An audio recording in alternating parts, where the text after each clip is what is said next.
मैं विधि शर्मा और आप देख रहे हैं अभिजीत भारत। नागपुर शहर में नायलॉन मांझे पर बंदी की गई है, लेकिन यह बंदी क्यों की गई थी, इसके पीछे के क्या कारण थे, क्या स्थिति थी उस समय जब ये बंदी की गई थी, आइए जानते हैं नागपुर की समाज सेविका गिलानी जी से। उस समय ऐसी स्थिति थी कि रोज़ मीडिया के माध्यम से पता चलता था, चाहे वो पेपर मीडिया हो या इलेक्ट्रॉनिक मीडिया हो, कि बहुत सारे पक्षी लटक रहे हैं पेड़ों पर, और जो वाइल्ड लाइफ एक्टिविस्ट हैं वो लोग उन पक्षियों को निकालने के लिए प्रयास कर रहे थे।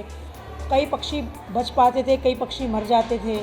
इसके बाद जो टू व्हीलर पे जाने वाले मुसाफिर हैं उनमें से कई लोगों के गले कट जाते थे, कुछ लोग मर भी गए। तो यही जो रोज़ की रोज़ एक हत्यारा मांझा करके, खूनी मांझा करके इसका नाम पेपरों में छप रहा था। उस समय माहौल बहुत गर्म था और जो पब्लिक है वो तो केवल अपना मनोरंजन के लिए पतंगे उड़ा रही थी। तो उस समय हमने सोचा कि जो कानून में क्या प्रावधान है, तब पर्यावरण संरक्षण कायदा 1986 सेक्शन 5 और 15 के तहत हमने उसका स्टडी किया और कोतवाली थाना के अंतर्गत, तहसील पुलिस चौकी के अंतर्गत हमने जहाँ जहाँ ज़्यादा से ज़्यादा मांझा बिकता था हमने वहाँ सर्च किया, जिसमें वाइल्ड लाइफ एक्टिविस्ट भी मेरे साथ थे। और हमने दोपहर को 12 बजे से मुहिम शुरू की और हमने ऐसे कई दुकानदार जहाँ पे नायलॉन मांझा बिक रहा था उसकी तहकीकात करके वो सूची बनाई। और डीसीपी उस समय अविनाश कुमार जी थे, उनको पूरी जानकारी दी। वो उस समय छुट्टी पे थे, उसके बावजूद वो डीसीपी इतने एक्टिव थे कि छुट्टी पे रहने के बावजूद उन्होंने तहसील थाने को आदेश दिए कि आप मैडम के साथ जा कर के रेड करो। तो पुलिस, जब डीसीपी का फ़ोन आया अधिकारी का, तो जो तहसील थाने के पीआई थे वो एक्टिव हुए।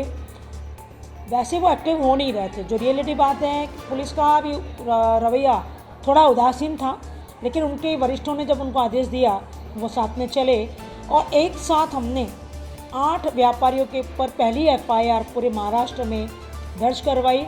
वो दिन था 28 दिसंबर 2015। जब सारे व्यापारी थाने में बुलाए गए, उनके रिश्तेदार भी आ गए थे, पूरा मजमा जम गया था और वो समझ नहीं पा रहे थे कि ऐसा कौन सा कानून है मंझे के ऊपर जो हमको एफआईआर में हमारे ऊपर लागू की गई है। और रात के 3 बजे तक पूरे उसमें जो मांझे की चक्रियाँ थी वो मौजी गई। बहुत बोरे भर भर के चक्रियाँ लाए थे। तो ये पहला, अच्छा, कुछ पुलिस वाले इतने अच्छे थे कि उनको इस नए कानून के ऊपर काम करने में बड़ा अच्छा लगा। उन्होंने इसके ऊपर अच्छे से काम किया और एफआईआर दर्ज होने के बाद में ये हुआ प्रतिक्रिया लोगों की कि बम्बई पुलिस स्टेशंस और पूना के पुलिस से भी फ़ोन आने लगे कि आपकी एफआईआर की कॉपी भेजो, हमको भी इसके ऊपर काम करना है। तो ये पूरे महाराष्ट्र की पहली एफआईआर थी पर्यावरण संरक्षण कायदा 1986 का। तो उसमें काफ़ी मदद मिली कि लोग जागरूक हुए कि दंडात्मक कार्रवाई भी इसमें बहुत अच्छी है। इसमें 1 लाख जुर्माने से लेकर 50 लाख जुर्माने तक का प्रावधान है, जो कि बहुत बड़ा है, और इसमें 5 साल की जेल है। तो ये अगर कायदा सही तरह से इम्प्लीमेंट हो गवाहों के मद्देनज़र और एक आधे को सज़ा मिल गई इसमें, तो इसका बहुत ही इफ़ेक्ट इतना ज़्यादा होगा कि 100% चाइनीज़ मांझा बंद हो जाएगा।